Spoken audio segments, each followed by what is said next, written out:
ఈ రోజుల్లో global warming కారణంగా మన ప్రపంచం మొత్తం ఎన్నో ప్రాబ్లమ్స్ ని ఫేస్ చేస్తుంది.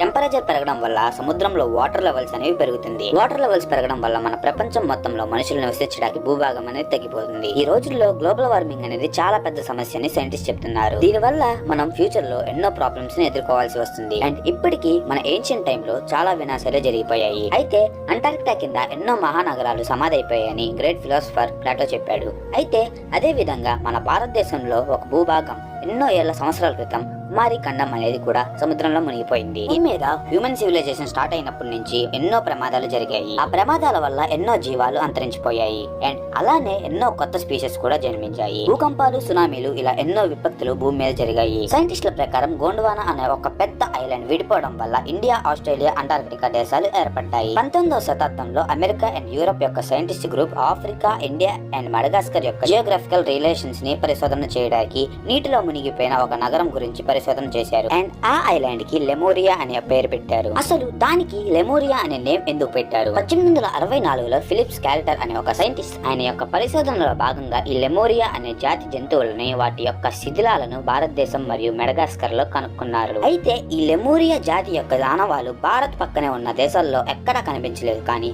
భారత్ నుంచి ఎన్నో వేల కిలోమీటర్ల దూరంలో ఉన్న మెడగాస్కర్ లో కనిపించాయి. అసలు భారత్, మెడగాస్కర్ మధ్య ఎన్నో వేల కిలోమీటర్ల పాటు అరేబియన్ సముద్రం వ్యాపించి ఉంది. మరి అలా అయితే ఈ జంతువులు అంత దూరం ఎలా వెళ్ళాయి? అసలు ఇవి అంత దూరం ఎలా ట్రావెల్ చేశాయి అని ఫిలిప్స్ కి ఒక సందేశం వచ్చింది. ఆ పరిశోధనలో భాగంగా Phillips Bharat, Australia and Madagascar కి కలుపుతూ ఒక భూభాగం ఉండేదని, ప్రకృతి విపత్తు కారణంగా అది సముద్రంలో మునిగిపోయిందని ఒక సిద్ధాంతం ప్రకారం అక్కడ ఉన్న లెమూరియా జంతువు యొక్క ఆనవాల వల్ల ఆ భూభాగానికి లెమూరియా అనే పేరు పెట్టారు. అయితే ఈ మహానగరానికి వివరణ అనేది తమిళ గ్రంథాలతో పాటు ఎన్నో వేద పురాణాలలో కూడా వర్ణించి ఉన్నాయి. భగవత్ పురాణం, స్కంద పురాణం, గరుడ పురాణం ఇలా ప్రతి చోట ఈ కుమారి ఖండం గురించి ఉంటుంది. కుమారి ఖండం యొక్క పూర్తి వివరణ స్కంద పురాణానికి అనువాదమైన తమిళ కంద పురాణంలో ఉంటుంది. అయితే దాంట్లో చెప్పిన దాని ప్రకారం కుమారి ఖండం ని పాలించే పాండ్యరాజుకి 8 మంది కుమారులు, ఒక కుమార్తె ఉండేది. ఇంకా పాండురాజు ఆ రాజు యొక్క రాజ్యాన్ని అందరికి సమానంగా పంచారు.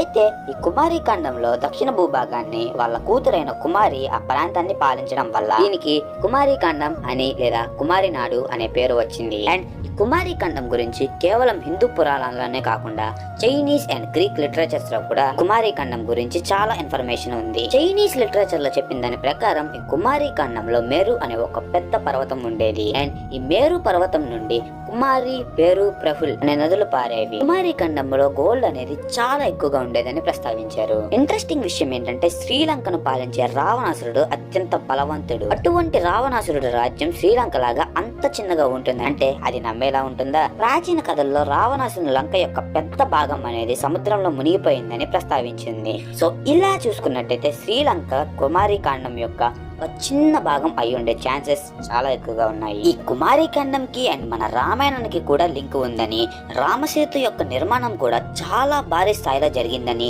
అండ్ రామసేతు కూడా సముద్రంలో ఈ కుమారి ఖండం మునిగిపోయిందని చెప్తూ ఉంటారు. ఇప్పుడు నుంచి దాదాపు 14,500 సంవత్సరాల క్రితం సముద్రంలో వాటర్ లెవెల్ ఇప్పుడు కన్నా 100 మీటర్లు తక్కువగా ఉండేది. గత 15 సంవత్సరాల క్రితం నుంచి సముద్రంలో వాటర్ లెవెల్ పెరగడం వల్ల ఈ రామసేతు అండ్ ఈ కుమారి ఖండం అనేది మునిగిపోయాయి. లెమూరియా కాంటినెంట్ లో నివసించేవారు చాలా ఎత్తుగా ఉండేవారు. దీని యొక్క ఉత్పత్తి అనేది సుమారు 1,00,000 సంవత్సరాల క్రితం జరిగింది. చివరి ఐస్ ఏజ్ లో సముద్ర మట్టాలు పెరిగినప్పుడు ఈ కుమారి ఖండం అనేది టోటల్ గా సముద్రంలో కలిసిపోయింది. అండ్ అక్కడి ప్రజలు ఉత్తర ప్రాంతాలకి తరలి వెళ్లారు మరియు ఇతర సమూహాలతో కలిసిపోయారు. కొత్త జాతులు, భాషలు, నాగరికతలతో కలిసి వాళ్ళ జీవితాన్ని సాగిస్తున్నారు. 1915లో ఈ లెమూరియా కాంటినెంట్ లోనే మన మానవుల జాతి మొదలైందని చెప్తూ ఉంటారు. మానవులు ఇక్కడ నుంచే ఎవాల్యుయేట్ అయ్యారని రాశారు. మంచుగడ్డలు కరిగిపోవడం వల్ల, టెక్టానిక్ ప్లేట్స్ లో మార్పుల కారణంగా సముద్ర మట్టాలు పెరగడం వల్ల మరియు సునామీలు, భూకంపాల వంటి విపత్తుల వల్ల ఈ కుమారి ఖండం మునిగిపోవడానికి కారణమై ఉండవచ్చు. సైంటిస్టుల ప్రకారం ఈ కుమారి ఖండం అనేది